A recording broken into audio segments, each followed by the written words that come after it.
Impeached Deputy President Rigathi Gachagua's political troubles appear to be intensifying, with a recent blow to his position in the ruling United Democratic Alliance, UDA. As he turns to the courts to fight his impeachment, the UDA's decision to strip him of his role as deputy party leader has left him grappling with his uncertain political future. According to UDA Secretary General Hassan Omar, Gachagua's removal is based on a party rule that mandates the deputy party leader must also serve as deputy president. With his impeachment, Gachagua no longer fulfills this requirement. However, the rationale behind the decision may also reflect growing tensions within the party and the evolving dynamics of power under President William Ruto's administration. Unlike other Kenya Kwanza coalition leaders, Gachagua stands on fragile ground due to his lack of an independent political base.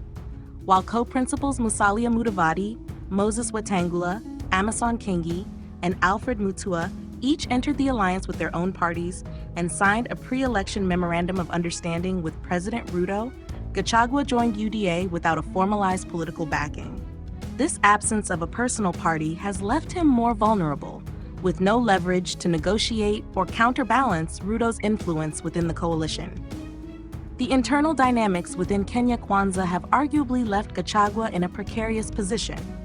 His co-principals, supported by the security of individual party identities, have secured a stronger foothold in the coalition's leadership structure.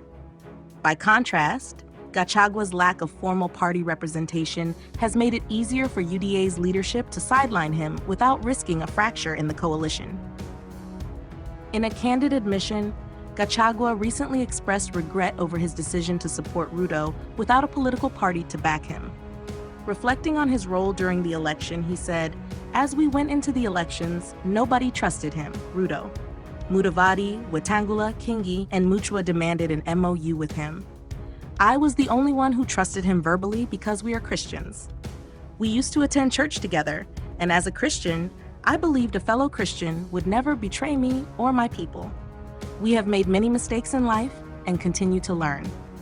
The people of Mount Kenya and I trusted President Ruto, believing he would never betray us." Gachagua's statement paints a picture of trust and vulnerability.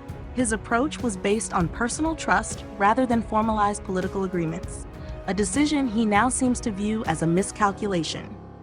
By entering the alliance on faith alone, he may have left himself susceptible to political maneuvering within UDA and exposed to the consequences of shifting loyalties. With both impeachment proceedings and his removal from the deputy leadership in UDA, Gachagua faces the dual pressures of fighting for his political life and contending with a reshaped political reality. Losing his role as deputy party leader in the ruling coalition weakens his influence and may limit his ability to rally support within the government.